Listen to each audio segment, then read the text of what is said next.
você já tá aí? Desculpe, é que quando eu trabalho aqui no torno parece que eu esqueço do mundo. E não é para menos. Essa é uma atividade que exige muita concentração. Aqui a gente faz diversas operações complicadas e trabalha com peças das mais variadas formas, como essa peça cônica aqui, por exemplo. Ou então quando eu faço um encaixe tipo rabo de andorinha lá na fresadora. Muitas vezes, você tem que calcular a inclinação do carro superior do torno sem conhecer algumas das medidas da peça em que está trabalhando. Aliás, é este problema que você vai aprender a resolver na teleaula de hoje. Nesta teleaula de hoje, você vai aprender a descobrir medidas desconhecidas, aplicando a relação tangente no cálculo da inclinação do carro do torno, ou no cálculo de peças angulares. O que foi, Tito? Tô vendo que você tá com problema aí com esse desenho? Como é que você adivinhou, Silvio? Tito, enquanto você vai comigo, eu tô voltando com a farinha. Vai, o que tá pegando aí? Bom, eu recebi essa ordem de serviço para fazer o torneamento dessa peça. A peça é essa aqui, ó. É uma peça cônica. O que tem? Bom, você vê que nesse desenho tem essas medidas, certo? Só que não tem a medida deste ângulo aqui, que eu tenho que inclinar o carro do torno. Pois você vai ter que aprender como agir nesse caso. E você também. Preste bastante atenção nessa teleaula. Uma das operações mais comuns que o torneiro deve realizar é o torneamento cônico. O torneiro, como o próprio nome diz, é quem trabalha num torno como esse aqui. E o torno é uma máquina que faz girar um tarugo de aço ou de algum outro material para desbastar, dando forma e acabamento à peça.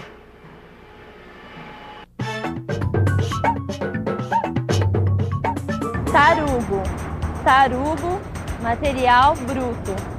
Desbastar, cortar material por meio de uma ferramenta de corte. Como é que chama essa parte do torno aqui? Este é o carro superior do torno. Normalmente, quando se quer usinar uma peça cônica, como esta que você tem na mão, uma das técnicas mais utilizadas é inclinar o carro do torno. Por exemplo, vou tornear esta peça aqui.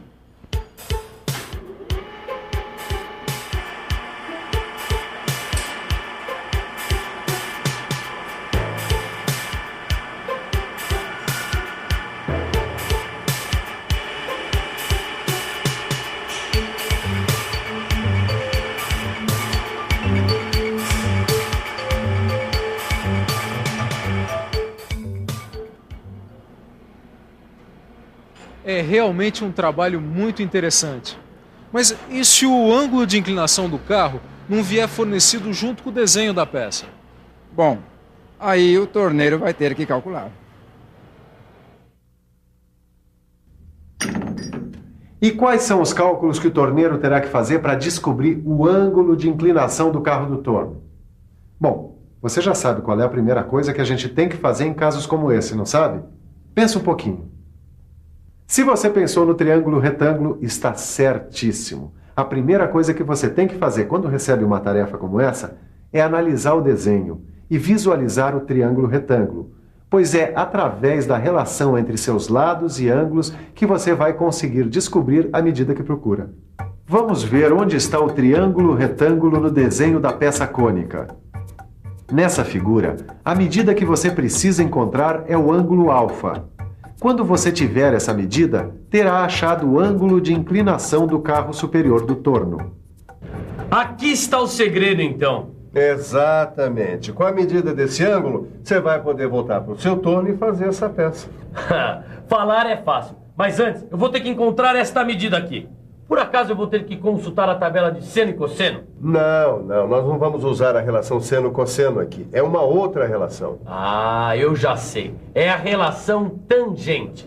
Ele é esperto, não é? É isso mesmo. Mas preste atenção que a relação tangente é um outro modo que se tem para descobrir medidas desconhecidas. Mas, na verdade, eu não sei como usar a relação tangente neste caso aqui. Que tal irmos por partes? Por que é que você não analisa as medidas que nós podemos encontrar nesse desenho? Deixa eu pensar um pouco. Vamos pensar um pouco. Eu já tenho algumas medidas aqui nesta figura. Eu tenho a medida do comprimento, que é 100 milímetros. Também sei que o diâmetro maior é de 50 milímetros. e o diâmetro menor da parte cônica é de 20 milímetros. Eu também já vi aquela medida C de 100 milímetros. É exatamente o cateto maior do triângulo retângulo. Esse lado do triângulo retângulo é o cateto adjacente ao ângulo alfa. E o cateto menor? Ah, já sei! A diferença entre o diâmetro maior de 50 milímetros e o diâmetro menor de 20 milímetros dividido por 2 é o cateto oposto ao ângulo alfa. Muito bem, você já tem as medidas. Agora dá uma olhada aqui. A relação entre o cateto oposto ao ângulo alfa e o cateto adjacente ao ângulo alfa vai nos dar o que em trigonometria se chama de tangente do ângulo alfa. Ah, desta relação aí vai surgir uma fórmula como aquela do seno. Só que é uma fórmula um pouco diferente. A tangente de alfa é igual ao cateto oposto dividido pelo cateto adjacente, ou CO dividido por CA. Gravou? É muito importante que você tenha essa fórmula aqui na memória.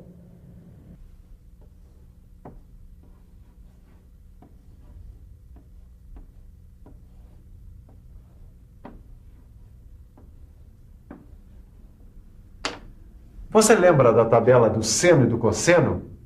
Na outra teleaula sobre medidas desconhecidas, aquela tabela deu uma boa mão, não é mesmo? Pois a boa notícia é que a tangente também é dada em uma tabela como essa aqui. Você pode encontrar essa tabela no final do seu livro de estudos. Nela, você vai encontrar os valores da tangente. E quando você não encontrar o valor exato, pode usar o valor mais próximo. Mas antes de procurar na tabela, vamos colocar em números essa fórmula que você já conhece. Você já viu que o cateto oposto, ou CO, foi encontrado pela diferença entre diâmetro maior e diâmetro menor dividido por 2. E o cateto adjacente, ou CA, é igual ao comprimento do cone C. Então a fórmula para o cálculo da tangente do ângulo de inclinação do carro superior do torno vai ser escrita dessa maneira: diâmetro maior menos diâmetro menor dividido por 2 dividido por C. E essa fração pode ser simplificada para diâmetro maior menos diâmetro menor dividido por 2C. E agora que a fórmula foi encontrada, realizar os cálculos fica tranquilo. O diâmetro maior é de 50 milímetros menos 20 milímetros do diâmetro menor, dividido por 2 vezes 100. O que é o mesmo que dizer 30 dividido por 200.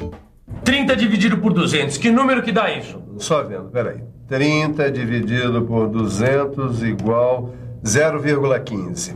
A tangente do ângulo alfa é igual a 0,15. Certo. Agora, para encontrar o ângulo alfa, basta procurar o valor 0,15 na tabela de valores das tangentes. É isso mesmo, dá uma olhada nela.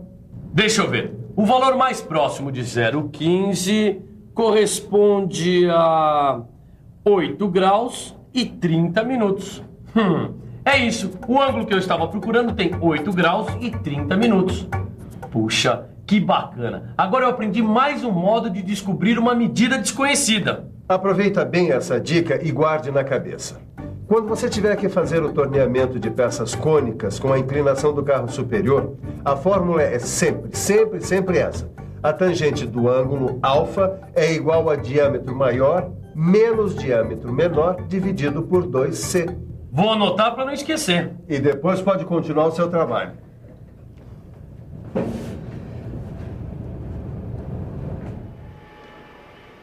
Mas não é só de peças cônicas que é feita a vida de um mecânico. Existem também outros tipos de peças que apresentam medidas desconhecidas. Dá só uma olhada nessa peça aqui. Esse tipo de encaixe é chamado de rabo de andorinha. E ela é completamente diferente daquela outra que você viu, cônica. Mas também nesse caso, você pode aplicar a relação tangente, se você quiser descobrir alguma medida que não tenha sido fornecida junto com o desenho. Não importa a forma da peça que você está trabalhando. A primeira coisa que você deve fazer quando está tentando encontrar uma medida desconhecida é procurar traçar o triângulo retângulo dentro da figura. Você já viu que através da relação entre seus lados e ângulos, você sempre encontrará a medida que procura. E para que isso tudo que você viu nessa teleaula fixe bem, vamos à nossa revisão. E atenção, se liga aí que é hora da revisão. Nesta teleaula, você viu que um dos cálculos mais comuns que o torneiro deve realizar é em relação à tangente.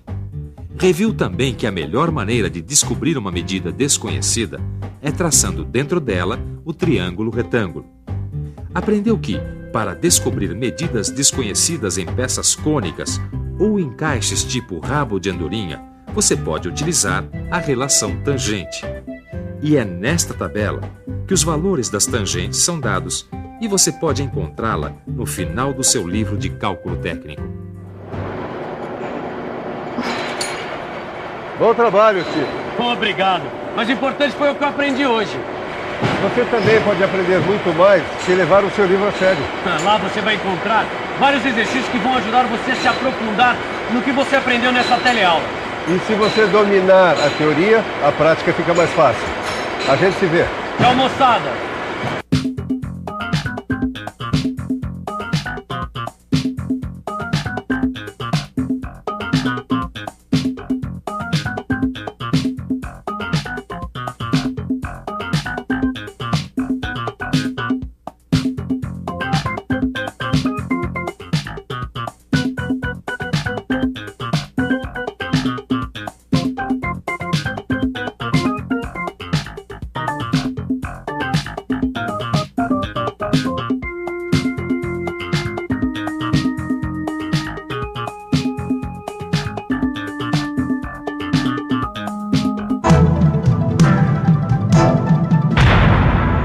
Telecurso 2000, um programa de educação do Sistema Fiesp e da Fundação Roberto Marinho.